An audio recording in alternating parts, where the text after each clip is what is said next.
Afinal de contas, foi Deus que endureceu o coração de Faraó ou foi ele mesmo? E se não foi Deus, qual a explicação para isto? Quando fala que Deus endureceu o coração de Faraó. Antes, porém, eu queria dar uma dica gentilmente aos professores da escola sabatina. Cuidado com o volume, cuidado com a altura da tua voz. Nem todas as igrejas têm a oportunidade de ter as classes independentes, em salas independentes, para o estudo da lição da escola sabatina. A maior parte das igrejas usa a própria nave para poder ter as suas classes, não é? E acontece que às vezes o professor, se ele não cuidar com a altura da sua voz, ele pode falar tão alto que pode até atrapalhar os alunos e os professores que estão nas classes próximas aí. Então, qual o segredo para isso? Então, o professor tem que procurar cuidar para não falar tão alto que vá além do banco, do último banco das pessoas que estão assentadas participando da classe. Eu diria que nem tão baixo também para que as pessoas, mesmo nos primeiros bancos, não consigam ouvir a voz do professor. Então, o professor deve modular a sua voz, deve ter o cuidado falar como se estivesse conversando com a pessoa que está no último banco da sua classe. Não há nenhuma necessidade de falar um pouco mais alto, porque às vezes os alunos que estão em outra classe desviam a atenção para ouvir o professor que não é o que eles têm, não é? E às vezes também pode dificultar para o professor que está ao outro lado procurando falar, ensinar e ter a sua voz abafada pelo vizinho, tá certo? Professor, cuidado com a altura da sua voz. Sejam bem-vindos, alunos e professores da Escola Sabatina, para o tema desta semana, as pragas. O verso para memorizar está em Êxodo, capítulo 9, verso 35. E assim Faraó, de coração endurecido, não deixou ir os filhos de Israel, como o Senhor tinha dito a Moisés. Bem, primeiro acho que nós devíamos pensar que nas várias citações que aparecem, tanto Deus endurecendo o coração de Faraó, quanto o próprio Faraó endurecendo o seu coração, são diferentes palavras que aparecem na língua hebraica. Por exemplo, nesse verso de Êxodo 9, verso 35, a palavra que aparece é hazak, né? E também em Êxodo 4, verso 21, onde diz que Deus endureceria o coração de Faraó. Mas você tem em Êxodo capítulo 7, verso 14, outra palavra, a palavra kabed. Você tem em Êxodo 13, verso 15, ainda outra palavra, kashash. E cada uma dessas palavras tem um significado diferente, mas de certa maneira elas se relacionam. Em Êxodo 7, verso 13, a palavra quer dizer ficar firme, né? Ter seu coração firme. Em Êxodo 7, verso 14, a palavra tem o significado de pesado, né? O coração pesado. E em Êxodo 13, verso 15, tem o significado então de coração duro. De qualquer maneira, são diferentes palavras, mas com a mesma intencionalidade, não é?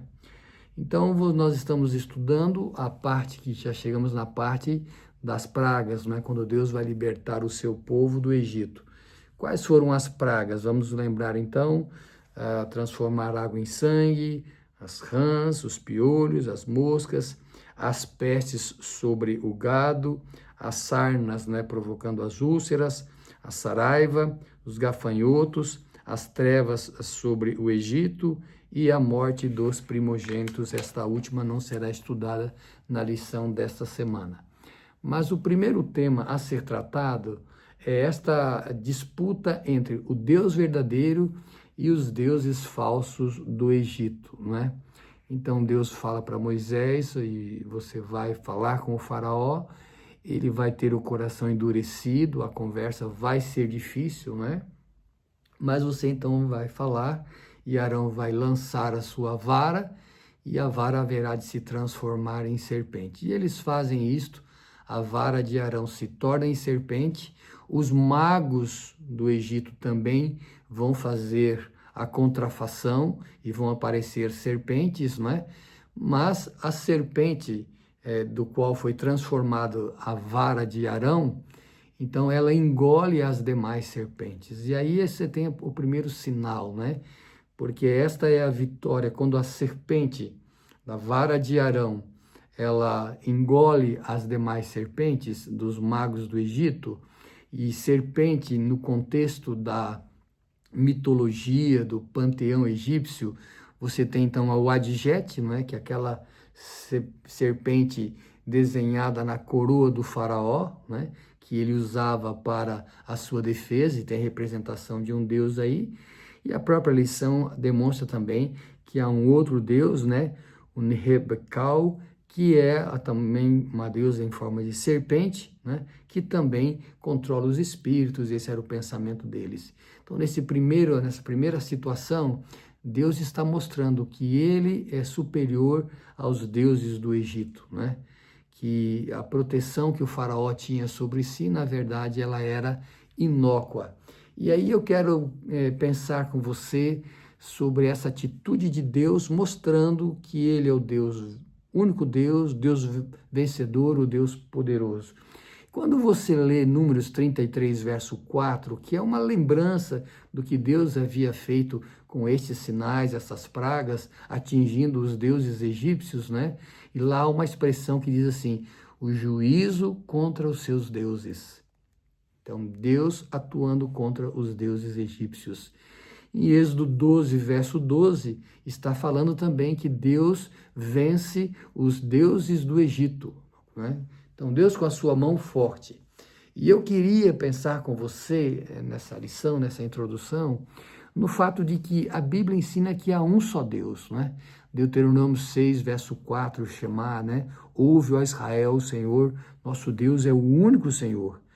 Êxodo 20, versos 3 a 7. E eu faço questão de ler com você o primeiro mandamento e o segundo mandamento da Bíblia Sagrada, dos 10 mandamentos, né? Não terás outros deuses diante de mim, o verso 3. O verso 4, não farás para ti imagem de escultura, nem alguma semelhança do que há em cima nos céus, nem embaixo na terra, nem nas águas debaixo da terra. Não te encurvarás a elas, nem as servirás, porque eu, o Senhor teu Deus, sou Deus zeloso que visito a maldade dos pais nos filhos, até a terceira e quarta geração daqueles que me aborrecem. E faço misericórdia em milhares aos que me amam e guardam os meus mandamentos, né? Então aqui até o verso 6, né? O primeiro e o segundo mandamentos dos 10, na lei moral. Veja, então Deus diz explicitamente ao seu povo que ele não deve se envolver com idolatria. Então eles estavam saindo de um contexto da mitologia, do panteão egípcio de adoração, e Deus está dizendo assim, olha, não façam imagens de esculturas, né? Não se envolvam com a idolatria. Sabe, nesses mais de 1.500 deuses que os egípcios tinham, com esta zoomorfia, sabe? Muitos desses deuses, eles eram figuras humanas, né? Corpos humanos com cabeça de animal, né? E Deus falou, olha, vocês não vão fazer representação de nenhuma criatura, nem em cima do céu, nem embaixo da terra, em lugar nenhum, né? Porque eu sou Deus zeloso, eu sou Deus que deve ser adorado. Então você tem esta situação em que Deus confronta, em que Deus vence os deuses egípcios. Se você lê Isaías capítulo 44, especialmente os versos 16 e 17, Deus fala sobre a loucura da idolatria, da insanidade da idolatria. Ele fala, olha, a pessoa pega um pedaço de pau, queima, cozinha o alimento ali, e depois com a outra parte do pau ela faz ali um Deus e adora esse Deus. Um Deus que não conseguiu se livrar do fogo, porque uma parte da madeira foi lançada no fogo, e da outra parte ele então faz um Deus para adorar. Vamos lembrar a primeira carta aos Coríntios, capítulo 8, verso 4, quando Paulo diz que o ídolo, na verdade, não é nada. Ele está tratando das carnes sacrificadas aos ídolos lá em Corinto, né? Aquelas carnes que eram vendidas depois da adoração pagã aos açougues que estavam mais abaixo e que eram revendidas, né, para alimentação, e algumas pessoas que haviam participado daquele sistema idolátrico lá de Coríntios, né?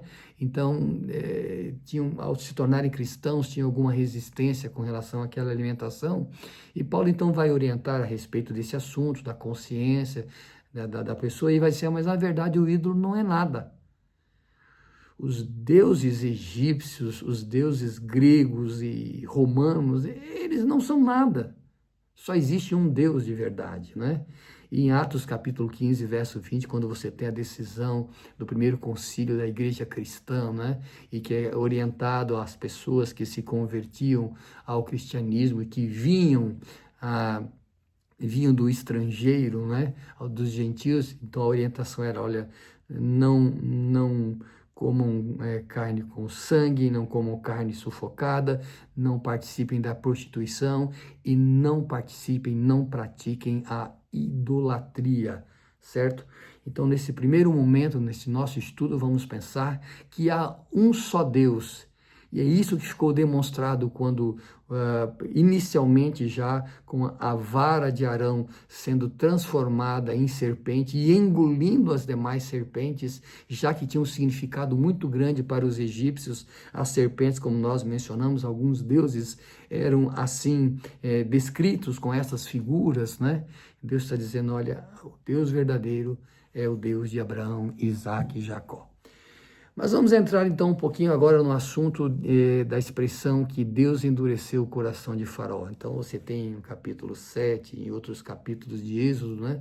A menção às vezes fala que Deus endureceu o coração de Faraó, outras vezes diz que Faraó endureceu o seu coração. Afinal de contas, quem foi que endureceu o coração do Faraó, né? E nós temos que pensar o seguinte, não é porque há uma citação ou várias citações em que Deus endurece o coração de Faraó e depois outras citações em que diz que Faraó endureceu o seu próprio coração, de que há um conluio entre o bem e o mal. Há um consórcio entre Deus e o diabo. Olha, eu faço uma parte, você faz outra. Não é assim.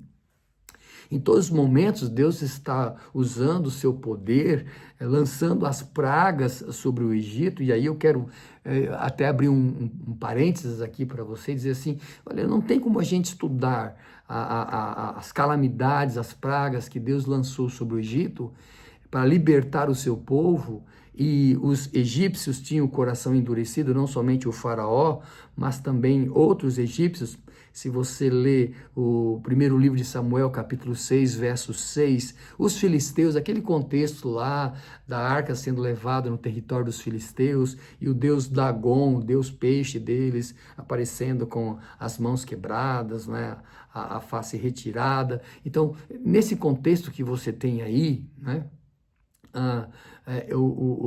cansados de sofrer as consequências daquela situação ali em que a arca do povo de Deus estava lá entre os filisteus, eles vão dizer assim, olha, nós vamos agir como os egípcios agiram, tanto Faraó quanto os demais, com o coração endurecido, certo? Então, vamos pensar nesse aspecto aqui, de que quando a Bíblia se refere ao endurecimento do coração do faraó, não há um conluio entre o bem e o mal. Deus fala, eu faço uma parte, você depois faz outra. Não, Deus está sempre procurando salvar os egípcios, procurando salvar o faraó. Veja, a Bíblia ensina em Atos 10 que Deus não faz acepção de pessoas. Mas então por que às vezes na Bíblia é citado que Deus é responsável por uma atitude humana?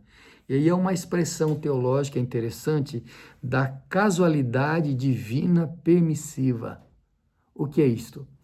Você que já lê os Salmos, você que lê constantemente o Antigo Testamento, você vai percebendo, você já percebeu que em muitas situações os personagens bíblicos falam, por que, Senhor, o Senhor trouxe essa calamidade sobre mim, esse sofrimento, essa dor? Muitas vezes os personagens bíblicos, ou a maneira como a literatura hebraica era escrita no contexto da Bíblia, aqui do Antigo Testamento, a referência é que Deus que permitia que certas coisas acontecessem é como se ele fosse responsável. Eu não sei se você vai entender essa mentalidade, mas nada acontece neste mundo sem que Deus permita. Não é que haja uma responsabilização moral de Deus, mas você há de convir comigo que tudo o que acontece de bem ou mesmo de mal é porque Deus permitiu que assim fosse. Nesse sentido, é que o linguajar hebraico se refere a Deus. Deus permitindo, e então é dito como se ele fosse o causador, né? Mas, na verdade, esta é uma expressão para dizer, Senhor, por que o Senhor está permitindo que eu enfrente essa calamidade, esse sofrimento, essa perseguição, esta dor, né? Tá certo? Então, quando diz que Deus endureceu o coração de Faraó, na verdade está dizendo que Deus permitiu que Faraó tivesse o seu coração endurecido. Então você tem aquela antiga ilustração, né? O calor do sol, né? O sol que endurece a argila é o mesmo sol que derrete a manteiga, né? E você pode usar isso até como a parábola do semeador lá em São Mateus, né? Capítulo 13, se não me engano, os diferentes solos. A semente é a mesma, mas você tem o solo rochoso, você tem o solo à beira do caminho, você tem o solo em que há espinhos, né? E depois você tem o solo fértil, onde a semente germina, cresce e produz aí a sua semente, certo? Então, vamos pensar nesse aspecto aí. Eu ainda queria lembrar Atos capítulo 7, verso 51, naquela situação em que, ao apedrejamento de Estevão, e ele diz para aqueles homens, olha, vocês sempre resistem ao Espírito Santo. Então, a responsabilidade é do homem. Faraó estava com seu coração endurecido, ele não iria aceitar o convite de Deus, a misericórdia de Deus, o chamado de Deus, as pragas, desde a primeira até a última. Ele vai tendo uma simulação de arrependimento aí, né? Mas na verdade ele tem o seu coração cauterizado pelo erro. E aí eu queria chamar a sua atenção para alguns versos bíblicos. Por exemplo, Romanos 1, verso 25 diz que preferiram servir a criatura do que o Criador, né? E Deus então os entregou às consequências do mal. Talvez essa seja uma expressão que busque lá desde o tempo dos povos antediluvianos que foram contrários a Deus. Quando você lê Tiago, capítulo 1, versos 13 e 14, lá diz que Deus não tenta ninguém e de ninguém ele é tentado. E cada um é engodado pelo seu próprio pecado, né? A primeira carta de Timóteo, capítulo 4, verso 2, Paulo fala a respeito daqueles que têm a sua consciência cauterizada. O que é cauterizado? É queimado com ferro quente, né? Pessoas que não voltam mais atrás, passaram os limites, né? Foram para o ponto de não retorno. Eu diria para você assim, é como uma ilustração de um avião, né? Que ele está na pista alcançando velocidade e chega um momento que ele chega no ponto de não retorno. Ele precisa decolar, porque se ele ficar na pista vai acontecer um grave acidente, né? Então, a Bíblia fala do pecado contra o Espírito Santo. O que é isso? É ter o coração endurecido, é não ser mais susceptível à voz de Deus, tá certo? Então, você pode pensar que o homem tem um livre-arbítrio. João 3, verso 16, né, fala lá que Deus amou muito de tal maneira que deu o seu Filho unigênito para que todo aquele que nele crê. Então, Deus não predestina a pessoa para o mal. Deus não predestinou o faraó para fazer aquilo que é errado. Ezequiel 33, verso 11, diz que Deus não tem prazer na morte do ímpio. A segunda carta de Pedro, capítulo 3, verso 9, diz que Deus não quer que ninguém se perca, senão que as pessoas se arrependam. Essa é a mesma expressão que está na primeira carta de Paulo a Timóteo, capítulo 2, verso 4. Se você ler, elas falam, mas e Judas então? Né? Ele fez algo que Deus havia predeterminado a fazer aquilo ali. Mas veja, João 13, verso 27, diz que o diabo entrou em Judas. E você tem outros textos semelhantes a estes, mostrando que Judas deu a oportunidade para que o diabo o usasse, né? E Jesus mesmo cita o Salmo 41, verso 9, né? Aquele que toma a mão no prato comigo, né? É aquele que se levanta o seu calcanhar contra mim. Então, é certo que haveria uma traição para a pessoa de Jesus, mas não quer dizer que teria que ser exclusivamente Judas Iscariotes. Foi ele que fez essa escolha, ele que levantou o seu calcanhar contra Jesus, ele que de livre e espontânea vontade, na expressão aqui, procurando explicar o Salmo 41, verso 9, ele que deu um golpe no Senhor Jesus, né? Então, vamos pensar nessas coisas aí. Agora, eu não quero entrar com você nos detalhes do panteão egípcio, de cada um dos deuses, até porque está na lição, o significado de cada um, né? E Deus vai para e passo, pouco a pouco, em cada praga, destruindo o simbolismo que existe no Egito dos seus diferentes deuses ali. Deus vai mostrando que ele governa as águas de onde sai a vida, né? Ele governa a terra, né? Então, em tudo, porque para a questão do Nilo ali, né? A representação da vida, no sentido como o egípcio entendia. Então, Deus foi quem criou tudo, ele quem criou o mundo, ele quem domina os elementos da água, da terra, do fogo, do ar, do céu, ele está sobre tudo, né? E há um determinado momento que os magos vão dizer, né, está em Êxodo 8, verso 19, os magos vão dizer, olha, os magos do Egito, isto é o dedo de Deus. Eles começam a reconhecer ali que é um Deus soberano, um Deus grandioso, que está atuando e mostrando a fragilidade da adoração que eles têm. Aliás, se o próprio Faraó se via como um Deus, ele estava impotente diante daquelas situações. E a última praga vai envolver a morte do primogênito do Faraó, dos animais também, né? Dos egípcios, mostrando que todos aquelas figuras de adoração estavam vencidas por Deus. O próprio Faraó se colocando como um Deus, e Deus atinge o seu filho, o filho de um Deus, com a morte dos primogênitos. E aí onde você vai ter a reação dos egípcios. Em Êxodo 10, verso 7, eles se referem assim ao Faraó: até quando este homem nos será por laço? Eles respeitaram por muito tempo a atitude, a liderança do Faraó, do Tutmosis III, mas chega um momento que eles dizem exatamente, eles retratam exatamente quem era aquele indivíduo. Até quando este homem nos será por laço? É um homem que não está vendo que todo o Egito está devastado, destruído. Não há nenhuma das nossas figuras de divindade que pode nos socorrer. Já não está sobrando mais nada do Egito. Por isso você vai ver em muitas situações, na sequência da Bíblia, a lembrança da maneira como Deus atuou para defender o seu povo. O êxodo, a saída do Egito.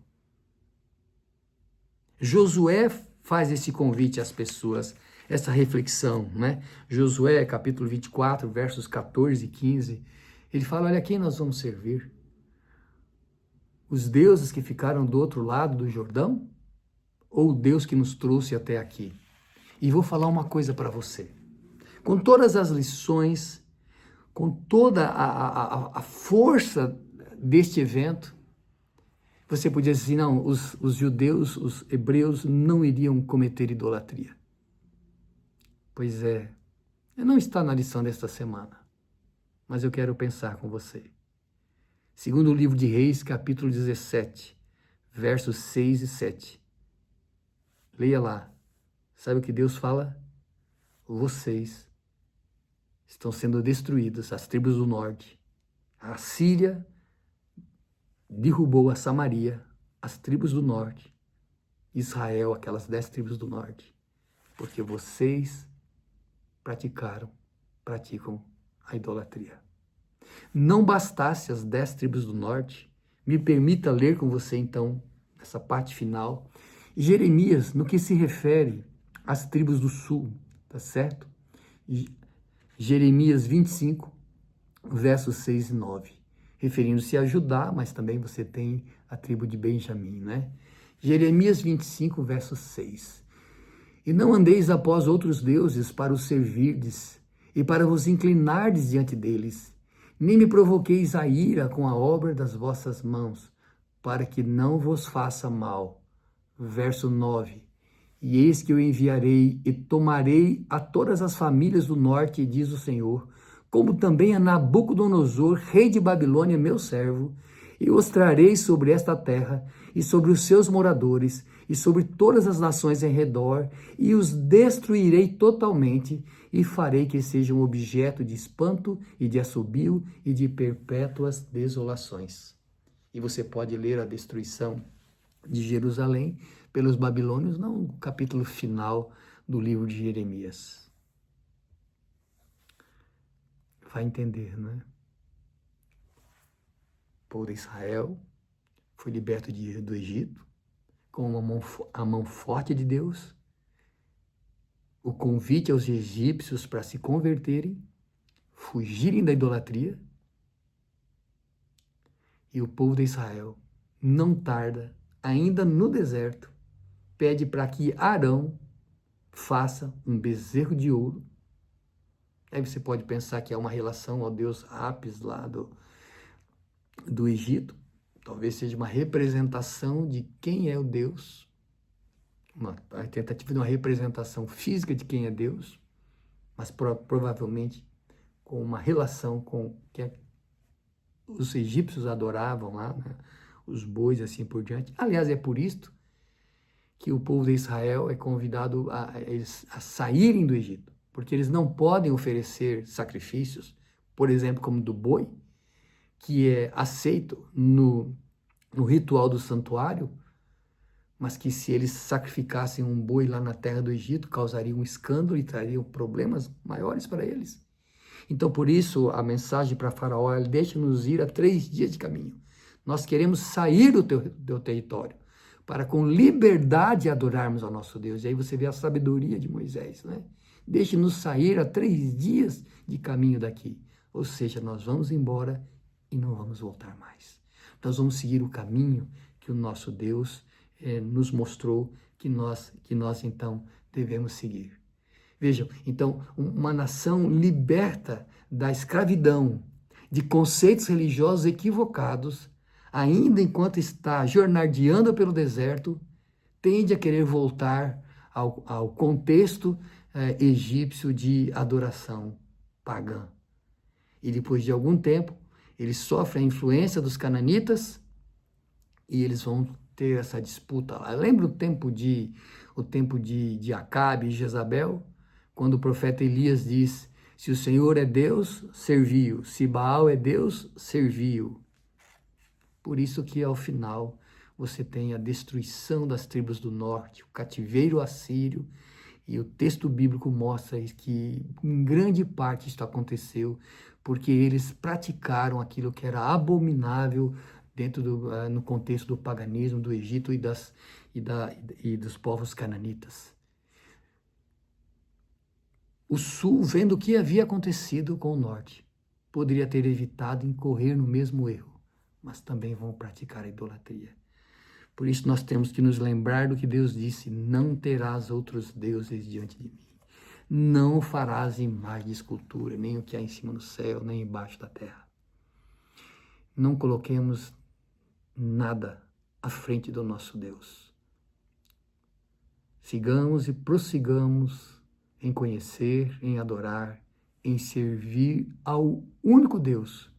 Porque, como disse Paulo, o ídolo nada é. Vamos orar? Obrigado, Senhor, por conhecermos a Tua palavra, por saber que o Senhor é o único Deus a quem nós devemos reverenciar, respeitar, nos ajoelhar, adorar e cumprir com aquilo que está escrito em Apocalipse 14, adorar aquele que fez o céu, a terra, o mar, as fontes das águas. Senhor, nos ajude a colocarmos o Senhor sempre em primeiro lugar em nossa vida e temos o privilégio de adorá-lo quando Jesus vier para nos buscar e nos levar para passar a eternidade contigo. Obrigado, Senhor, porque Tu és o nosso Deus, o único Deus. Em nome de Jesus. Amém.